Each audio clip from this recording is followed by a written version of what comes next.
Okay, so if I'm sending out an email or I'm promoting myself and I have a fairly good list of people who regularly receive an email from me or regularly receive information from me, and they know that I provide a quality product, is their feeling of who I am and what I provide, is that part of branding as well? Exactly. I mean, a brand should affect as much as possible all of the senses that you can touch. It's hard to get you folks to smell your brand, although you could argue that McDonald's, you can smell their brand, their hamburgers or their fries, but your brand should touch as many senses as possible. If it can be emotive, there's something that can be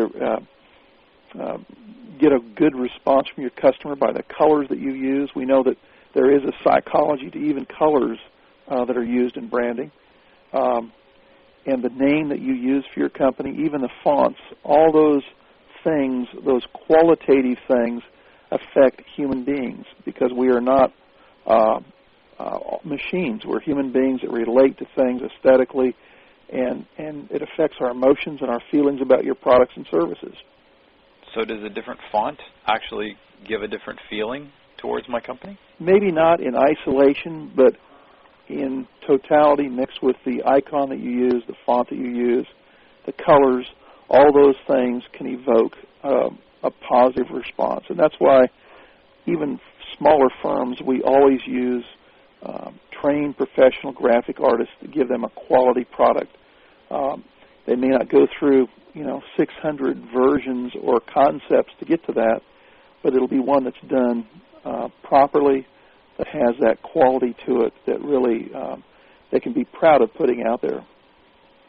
Some of the discussions I've had with clients in recent years have been fascinating along this qualitative site, and that's colors.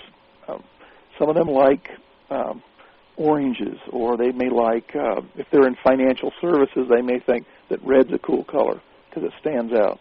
Yeah. Well, psychologically and subtly, as you know, red is not always good in financial services. It represents red ink and losses. Right. So when you give thought to even the colors you use, what resonates well, what communicates stability and integrity? Well, that's the color blue for years has been recognized in the banking industry as one of those colors that communicates that trust. And that's why folks, when they go to interview with bankers, will wear a blue suit, because that blue has that gravitas, that believe me character about it. So there are folks that are psychologists and that study this as sociologists that can be more authoritative on that. But it's something that's kind of interesting when you look even at a small business. By giving it a little attention, you can have a big impact and set a good foundation for your business in the future. You'll never have, chances are, a multi-million-dollar brand to invest in, but if you're consistent, your customers through the years will recognize you and keep coming back to you for that image that you have put out there.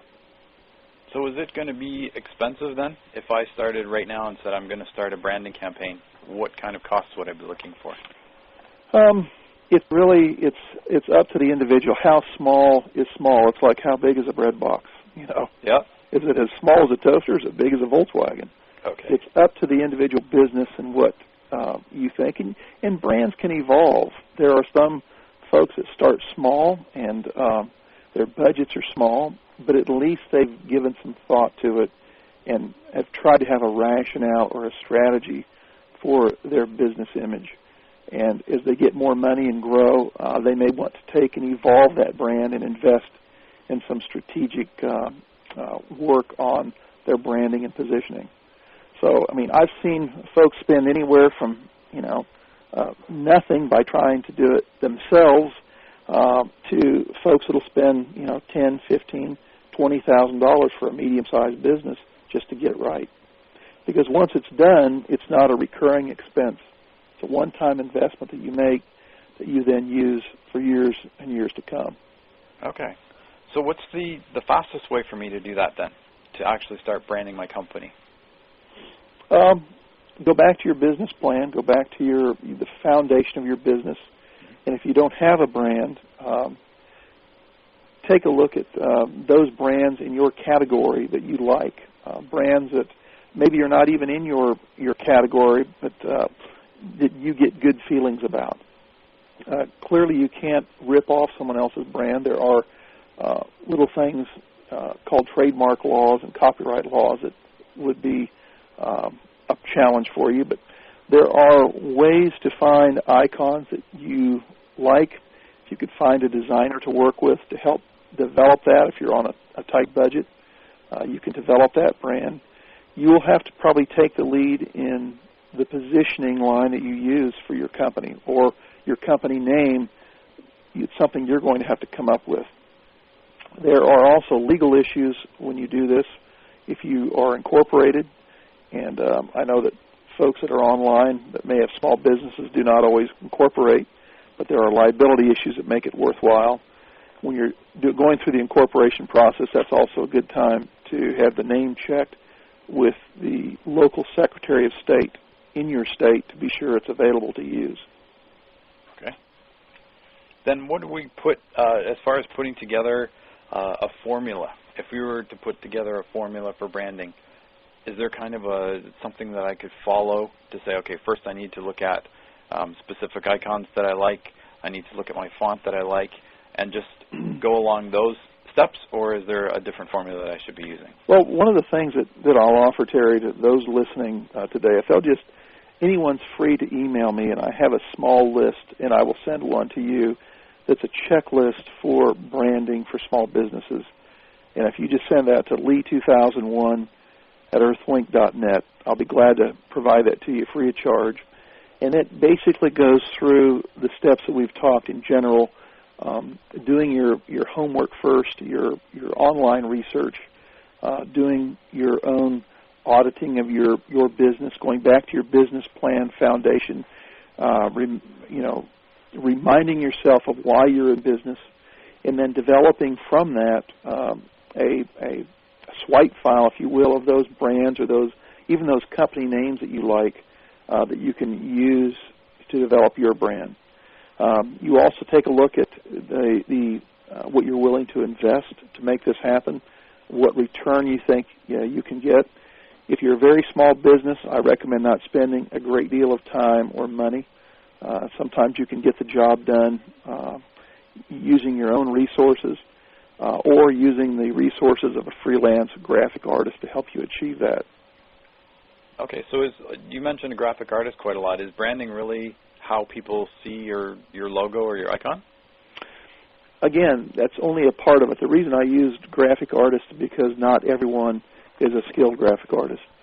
They can write, they can think through their business and do a lot of the thought work behind their brand, but most people are not trained graphic artists. So I use that as someone that can help them in their process of branding. Okay. Now, in my marketing, I focus really on generating leads and sales. Is that part of branding? Branding should be something to help you do that better, but it will never replace, again, the quality of your offer when you're trying to sell something. The way your copy is worded, the way your headlines are absolutely essential.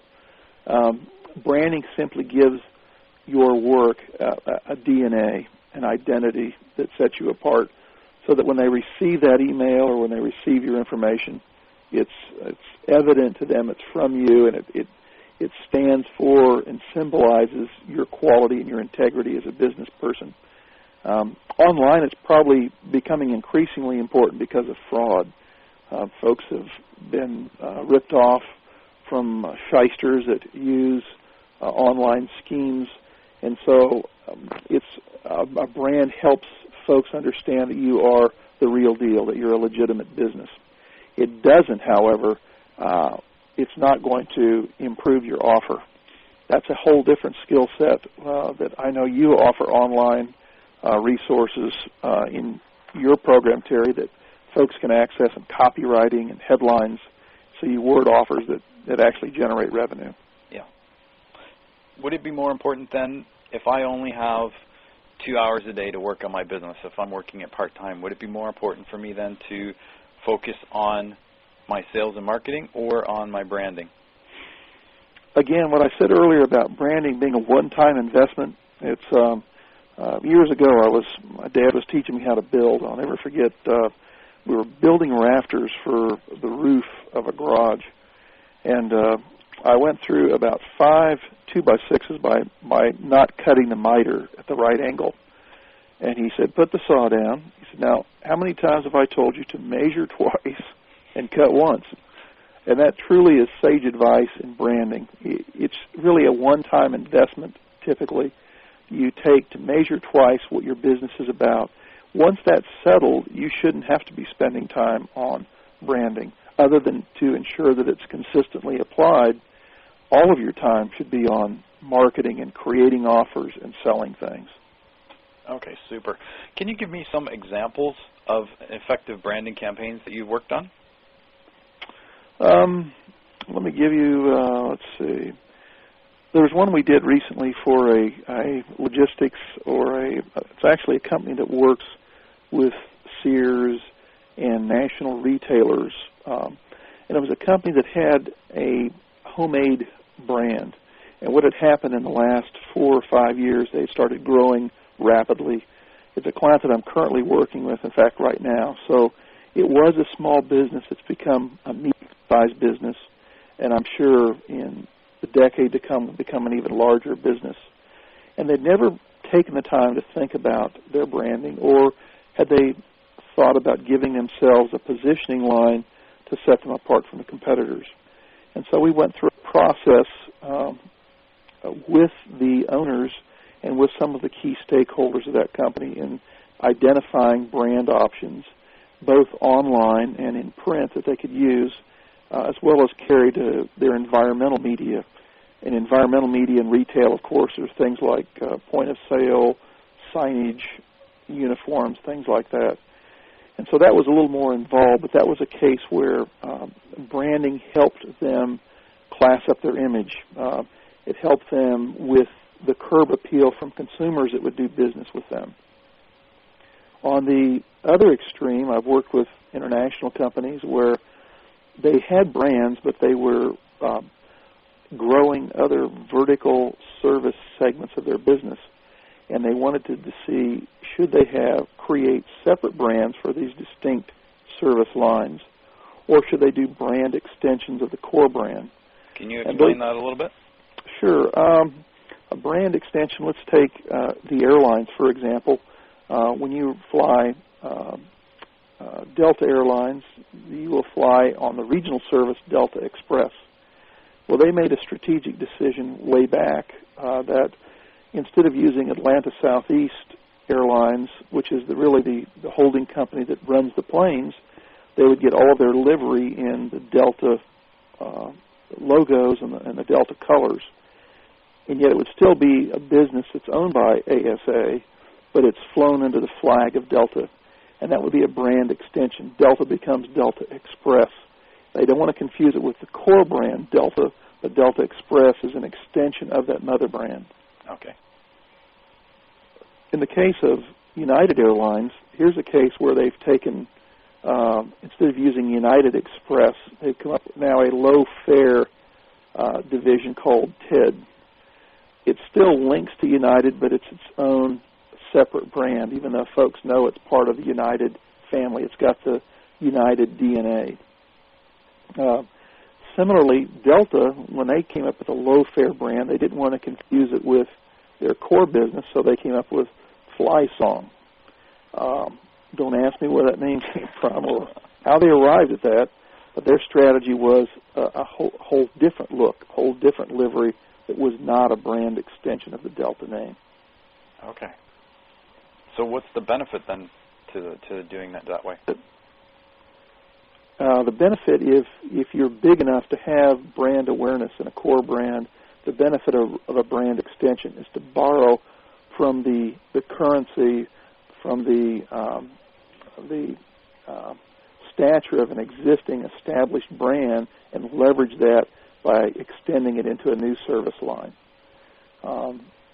the cost for starting another brand in the big leagues from scratch is very expensive to get that planted in the consumer mind because of the investment you have to make in buying the media to get that message both visually and auditorily out into the marketplace.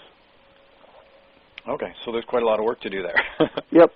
So in the context of small business, like we were talking about earlier, most small businesses need not worry about brand extensions.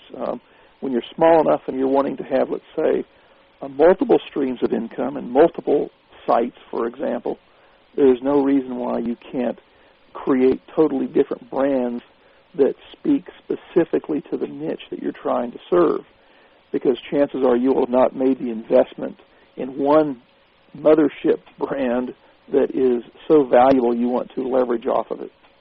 Right, okay. The only folks that get away with that would be, Amazon or eBay. eBay has done this in one sense through an acquisition of half.com, where, half.com sells half-price books and tapes and so forth. And it carries now the eBay DNA, but it's clearly a separate site that they are leveraging on the eBay name, but it's half.com/an eBay company. Right, okay, yep. So can you give me some examples then of branding campaigns that didn't work? Well, the textbook case, of course, was Coke, when they came out with New Coke, which was a brand extension of the real Coke, but it also involved fiddling with the product. And I guess you could argue there's a case of brand extension gone awry. There are others that argue that it was a brilliant public relations maneuver to raise awareness of the product and in the end, still increase sales. On the online side, nothing jumps to mind at this stage, Terry, because there's so much out there on the web right now with companies coming and going. During the .com era, when there was tremendous growth, companies going public, I'm sure there was examples of branding that didn't work or branding that wasn't strategically aligned with the company's mission and services. So is there really any difference between branding online and offline? There shouldn't be. In other words, there should be congruity between the image that you see in bricks and mortar and what you see online. That congruity helps the consumer understand what you stand for. It carries the message to an online environment. Of course, there are technical differences in that you go from a world of CMYK to RGB when you're working in online and broadcast environments. Mm-hmm. But branding also online doesn't necessarily always have to be so prevalent. In fact, a lot of the major brands, it's almost like a seal, a very small endorsement seal so you know what site you're on, but they put their emphasis on the offers. And that exactly is what your website should do. Branding should almost be a DNA seal, a validation, if you will, but the real effort should go into your offer and what you're trying to sell. Okay. So if I started a branding campaign today in conjunction with my offers and whatnot, like you said, in conjunction with my marketing, how long would I kind of expect to wait before I see some sort of improvement or some results on my bottom line if I was going to start branding today? The only way to know that is by testing. To see how many offers you're getting today with your current marketing efforts without any type of distinctive logo type or brand, and then going back and measuring it. The way you've measured is by asking your current customers exactly a year later after you've introduced a brand, ask them about their feelings about that, what they've noticed. Take a look at your sales records, of course, but also go back to your customers and benchmark their perception of your company. And the reason it's important even for small business, I'll never forget, I had a professor back in the day at Northwestern that said, would you go to a doctor if he had a shingle with misspelled words stuck outside of his door? Versus going to a doctor where it's the standard bronze plate bolted to the side of a brick building that says, Dr. So-and-so MD. Yeah. And it just is a perception of you, if you're a real player, a real legitimate business versus a fly-by-night. Right. So, again, it's not always easy to correlate hard dollars like you would on a direct mail offer or an online offer to branding, but it is something that in the grand scheme of things does have a positive impact on the consumer that's buying what you have to offer. So you mentioned then I would go back and talk to my clients or my customers and ask them questions about branding. What kind of questions would I ask them to get a good feel for whether I was branding successfully or not? Again, there's so many variables there. It depends what you've been doing in the past. Let's assume you've had no branding in the past. Mm-hmm. One good way to start, of course, is you benchmark your sales from your existing customer base. But go back and ask them things that may not directly relate on the surface to branding, but that in fact do have an impact. For example, why did you buy from me originally? And sometimes these can be done with a phone call to very good customers where you have a relationship, but what was it that interested you and got you to buy from me? And you'll get things that range from it was an irresistible deal, or I felt that I could trust your site because you made guarantees in your offer, and so on. You can also ask image questions about your company. What was your image of us? And they may say, well, I viewed you as, an honest group, sincere, operating a small company. Others may think you're a major corporation by how you portray yourself with your website or your online marketing. Then, if you actually have some concepts down, you may send them to some of your good customers and to say, I would like to brand my business. Here are some concepts that I'm considering. I just wanted to involve you and get your feedback and include them and listen to them and find out what these icons and combinations that you've come up with, what they represent in their minds, and what kind of perceptions they would have of you if you were using that for your business. Okay, super. Now, again, as a small business, I would be cautious not spending a great deal of time and resources if you're just starting out on the branding effort. But as you continue to grow, it's something that will pay dividends long term by raising the bar of your image with your consumers and in positioning yourself against competitors. That's super. You've been extremely helpful, Lee. Do you have any additional helpful comments that you'd like to pass on? Other than the fact that online marketing, because I think that's really a lot of the folks that will listen to this, although you'll have some bricks and mortar small business people, it's still all about the offer. It's about the copy. And if you're going to sell, a brand won't do the sales job for you. It's not designed for that. A brand is something that will give you a differentiator, a symbol to set you apart. It's up to you to deliver the quality product and service. It's up to you to write smart copy that motivates people to buy. Branding is just a part of that milieu that you use to be successful, whether it's online or offline in your small business. Folks that would like to learn more about this, again, you're welcome to visit CarillionUSA.com. I've mentioned my email address, lee2001@earthlink.net. I'm happy to share that branding resource for small businesses. You just have to put in the reference line or the subject line, small business branding, and I'll be glad to send that out to you. And those that are stateside that want to call are welcome to call me at 713-723-1629. Excellent. And maybe a good idea to spell your website, too, since it's not a standard word. Yeah. Even though Carillion rhymes with million, it's Carillion USA, CarillionUSA.com. Excellent. Thanks very much for your time, Lee. You bet, Terry. You've been listening to Lee Schissler, the Managing Director of CarillionUSA.com, and myself, Terry Telford, from TheBusinessProfessional.com. Thanks very much for your time.